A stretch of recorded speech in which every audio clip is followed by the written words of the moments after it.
Dobar dan vsem skupaj, jaz sem Tanja Cvetežnik, sem predsednica tegale društva Hotlet Konopla. Smo društvo za zdravljenje s konopljo.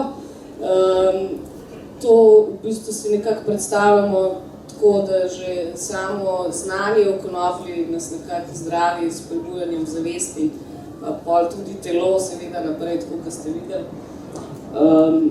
Midve, ko sva s prijateljcev v bistvu ta društvo zasnovali, sva rekli, greva se prepustiti pravzaprav trgu, če se tako izrazim, mogoče malo grdo sliši, ampak odločili sva se, da bomo glavno informirali o konoplji, pa ne bo to na področju prehrane, industrije, medicine, karkoli bo pač ljudi zanimalo. Tako da so si kar eno dosti široko področje zastavili. V glavnem pa se zdaj nekako ukvarjajo predvsem z osebnim svetovanjem za varno in primerno uporabo konoplje, zato da se pač, bom se izrazila, pri tem eksperimentiranju zgodi čim manj škode za pač tistega, ki se odločil, da bo konopljo uporabljal.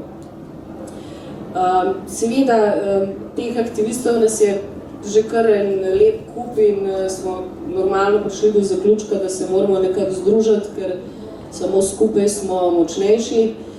Tako smo v civilni iniciativi Odbor za konopljo, smo se zbrali predstavniki in tistih, ki se ukvarjajo z industrijsko konopljo oziroma s prehrano, do tistih, ki se ukvarjajo z prodajo semen, tudi opreme za gojenje, do takih, ki se ukvarjamo dotično z bolniki in vsi skupaj nekako zdaj nastopamo v borbi še s politiko, zato da bi nek konsens dosegli, ki je pa v bistvu spoštovanje zakonodaje, pa še rahle spremembe pač bojo potrebne.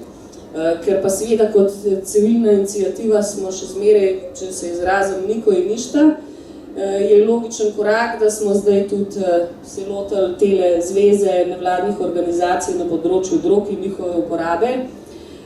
Sicer delujemo v glavnem na konoplji, ampak pod droge se šteje tudi tobak in cimet in peteršilj, tako da zelo vprašanje, zakaj se bomo borili, ko bomo pri konoplji dosegli, kar pač bomo. Seveda mi govorimo tle o cannabis sativijel, ne glede na to, ali se je uporablja v prehrani, v naravovarstvu, v skrbi za zdravje ali v industriji, je to še vedno samo konoplja, rastlina iz prve skupine prepovedanih drog.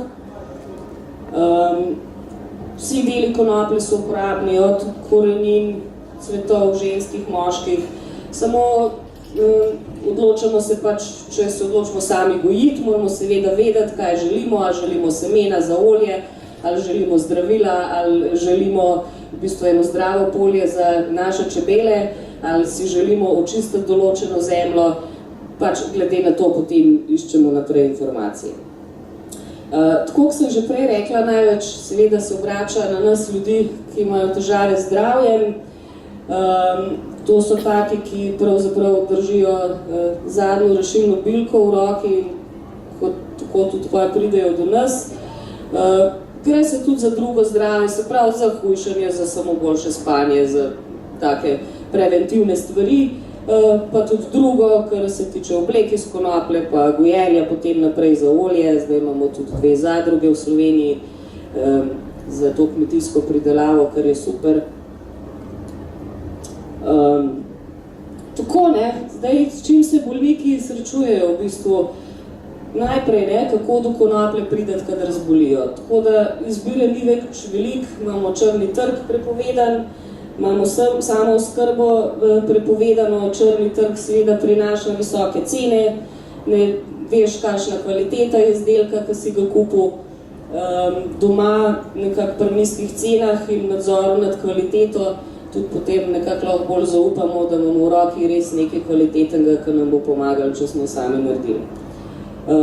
Seveda obstajajo tudi zdravila, to je že Božidar prej razlagal, sintetične spojine, ki so podobne kanabinoidom, so dovoljene. Naravni izvlečki s THC-jem in CBD-jem še niso dovoljeni, Konopla, seveda z vsemi temi čez 1000 substancami, pa še toliko manj. Seveda, konoplo lahko uživamo na različne načine. Pri bolezni je to čisto nekaj drugega, kadar je drugače, kadar se mi gremo le neko ohranjanje zdravja, pa preprečujemo, da bi zboleli. Tako da konoplo se, kadar je bolezen, lahko jemlje na različne načine. Prav, smola je najbolj pogosta, s katere se pa potem delajo svečke, tinkture, macerati, mazila, lahko se jo inhalira. Pri prehrani so pa že prav sveže, usočena konopla, prehrana, prav olje kot dodatek, moka, lahko tudi konoplin cvet kot dodatek prehrani. Tle sem malo napisala, tako mogoče zgleda malo zmešan, ampak načeloma konoplo se uživa oralno kot rastlino, sprav lahko se jo je, lahko se jo kadi. Jaz sem napisala uparjevalnik, ker je to zdrav način inhaliranja konoplje brez tobaka. Lahko se jo predela v smolo, iz katere se potem delajo svečke, macerati in tinkture. To macerati so, sprav, kadar je konopljina smola raztopljena v olju, tinkture so pa raztopljena v alkoholu. Svečke se pa potem jemlje rektalno ali pa vaginalno, seveda zelo odvisno od človeka, ki se loti tega zdravljenja. Vedno se z vsakim bolnikom pogovorimo, ker je način uporabe, ali bo to smolo jedel, ali bo imel svečke, ali bo inhaliral, zelo odvisno od veliko različnih dejavnosti, seveda bolezen, ki jo človek ima, koliko je star, njegovo psihofizično stanje, v glavnem, katere tablete je že, katere posege je že dal skozi, veliko teh stvari.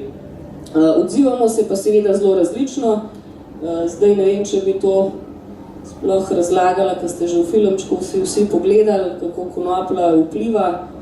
Se pravi, imamo prijetne pa neprijetne stranske učinke, ki so seveda odvisni od nas samih. Lahko se nam zgodi, da ne moramo nehati govoriti, pa je to edina stvar, ki se zgodi. Lahko nas sprosti, zaziba v spanec, sploh to se zgodi tudi pri bolnikih, ki so od svoje bolezni že utrujeni, da tudi spati več ne morejo, jih največkrat direkt zaziba v spanec in potem, ko telo spočito, se tudi lažje zdravi. Seveda eni jim udar na smeh, se nenadzorovano smejejo, vpliva pa tudi na apetit in prebavo, kar je v bistvu mogoče ne tako zelo prijetno, ampak se vsem fajn počutimo, če se lahko olajšamo, pa da nimamo prebavnih motenj. Potem imamo tudi neprijetne. Tole razgaljenost sem še malo zeleno obarvala zaradi tega, ker je to lahko tudi čist zelo fajn v primeru, da bi mi radi prišli v kakšno meditativno stanje.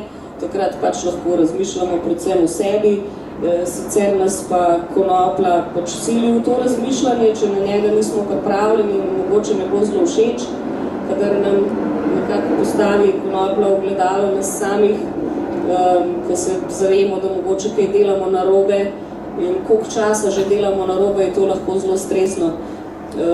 Tako da tudi seveda mi pod vplivom konoplje tudi naš lasten telo občutimo malo drugače, bolj smo pozorni, kaj se nam dogaja, seveda srce začne malo bolj pospešeno utripati, tako da kadar je strah bil prisoten že na začetku, to potem potencira te odhode v bolnico največkrat na žalost. Ampak ne zaradi tega, da bi s človekom lahko bilo karkoli narobe, da bi se mu karkoli tragičnega zgodi, ampak človek se, kadar predozira konopljo, dejansko tako počuti, kakor da bo umrl, čeprav to se ne more zgoditi. Kadar pride do slabosti in bruhanja, so moje osebne izkušnje take, da kdor je konopljo užival in potem bruhal, da je skoraj sigurno jedel nekaj, kar njegovemu telesu ne paše. Največkrat so to kakšne živalske maščobe, sprav bom kar direkt rekla meso, zrezki, take stvari. Kadar človek pred zaužitkom konoplje poje kaj zelenavega, sadnega, kakšno lahko prehrano, se skoraj ne more zgoditi, da bruha. Tako da konoplja je zelo dober pokazatelj, kaj našemu telesu ne paše oziroma kaj naše telo rabi. Tako da to bruhanje, če se komu to zgodi, se mora vprašati, kaj je pred tem jedel. Ne? Se pojavljajo tudi glavoboli in kadar smo se pogovarjali z ljudmi, ki so pač rekli, da je boli glava, smo tudi vedno prišli, da so z enih sumljivih koncev prišli do te konoplje. Tako da jaz recimo nisem srečala nikogar, ki bi za sebe gojil svojo konopljo, pa je užival na kakršenkoli način, da bi ga bolela glava. Zaradi tega, ker niso prisotne potem razne snovi, ki nimajo pri vzgoji takih rastlin kaj delati. Kadar se pa spravi z črnega trga, kjer je že vnaprej bil namen nekomu zaslužiti, ta človek je delal na tem, da bo konoplja čim večja, čim hitrejš zrasla in je lahko pač zalival z raznimi aditivi, ki jih pač mi sami ne bi želeli imeti v naši zelenjavi ali zdravilu. Tem neprijetnostim se seveda lahko izognemo na različne načine. Ta prvo to, da se zavedamo, da kar se nam dogaja pod vplivom konoplje, da je delo konoplje, da ni to nič nenavadnega, da je to stvar, ki bo slej ko prej minila in da seveda nismo smrtno ogroženi. Srčnim utripu sem že rekla, to je v glavnem strah pred neznanim. To, da nas sili na spanec, je čist normalna stvar, danes smo vsi preutrujeni, zgarani in za spanec nam skoraj ne ostane časa, oziroma tudi spanec, ki je največkrat ni preveč kvaliteten in konoplja nam zelo hitro reče: draga gospa, gospod, ulež se, used se, zaspi, poči. Slabost pa sem rekla pač, da razmislimo o prehrani, torej se vnaprej pripravimo, kadar gremo prvič v to. Tako da pred prvo uporabo predvsem na prvo mesto bi mogla dati ubogamo navodila o uporabi. Sprav, če se reče eno glavco kar od bucke, pol to ni, ne vem, 10 ali pa 20 mm dolga črta smole, ne? Tudi pač ponavadi povemo, kako je treba jesti pred tem, oziroma da pač prespiš lahko ta psihoaktivni učinek. To bi bila ta odgovorna, varna uporaba, se pravi, da se pozanimaš, katero konopljo imaš, kakšne so njene substance, da veš, koliko je vzeti in da pač, če želiš to prespati, v temu primerno ukrepaš. Kadar to delamo, poskrbimo, da smo v enem okolju, ki ga poznamo, tako da, če bi zdaj tlele se odločil, da te prvič smolo probali, bi se lahko zgodilo, da bi marsikdo pač zagnal paniko, ker se ne bi mogel nekam uležiti, se sprostiti, tako, ko se doma pač dobro počutimo, tako da to je zelo pomembno, da to počnemo doma. In seveda je fajn, da imamo zraven eno osebo, ki zaupamo, največkrat je to partner, lahko, ne vem, so starši, otroci, odvisno, koliko smo stari, da je to oseba, v katero mi verjamemo, da če bomo mi pač karkoli ne zmogli sami sebe obvladati, da bo ta oseba poskrbela, da nam bo prinesla kozarc vode, da nas bo spravila v posteljo. S tem se izognemo nepotrebni paniki in je to zelo pametno. No, če ta oseba še učinke konoplje pozna, je to še veliko boljše. Če pa že zaužijemo preveč konoplje, pa seveda je fajn, če vemo, kako se temu, kako ublažimo ta psihoaktivni učinek. Recimo, jaz sem tle napisala pinjole, črni poper, lahko malo čokolade, lahko sveža sladkana limonada. Najboljše je pa v bistvu, če imate na zalogi kje doma kakšen lecitin, kakršenkoli, razen sojinga bom odsvetvala. Če nas je pa učinkov konoplje sploh že vnaprej preveč strah, potem pa v oralnem jemanju sploh ne razmišljamo. Potem se odločimo za svečke, ker svečke delujejo čisto drugače, večji izkoristek je, ker se prek črevesa absorbirati, psihoaktivnega učinka ni, tako da se da tudi ljudje, ki hodijo v službo, v bistvu s svečkami lahko čisto normalno funkcionirajo in pač konoplja dela lepo potiho, kar ima zadelati. Tako, vprašanja. Če ima kdo kaj za vprašati, če kaj nisva z Božidarjem povedala, če bi kdo rad kakšno svojo izkušnjo osebno povedal, tudi veseli. Zahvala bi se vam za vašo moč pa pomoč tej državi in vsem ljudem, da jim odpre oči, da bodo šli bojkotirati to, ker drugače ne gre. Pa da bodo malo bolj zavedni, da bodo slušali, kaj se sliši. ker vsi rabimo to. Vsi smo že tako daleč prišli, da rabimo to, da bomo šli v divino, pa bomo mogli znati živeti, če bomo hoteli preživeti. In mislim, da čestitam tem Mariborčanom, pa te smo iz Avstralije, mislim, da je gospod. Kjer gospod? Ko je začel s to. A Božidar, Ja. Prekmurec. Ja. Temu, kar je to mogel prestati. In vem, da je to samo ena velika manipulacija in se tega moramo čim bolj zavedati, da moramo kar svojo pot iti naprej, ne veliko govoriti tam, ampak bojkot pa mora biti, da jim bomo malo, kako bi rekla, da bojo videli, da smo vsi za to, nič ne naredi, 10, 20, 30 jih pa že nekaj naredi, ne? Da bojo videli, da nismo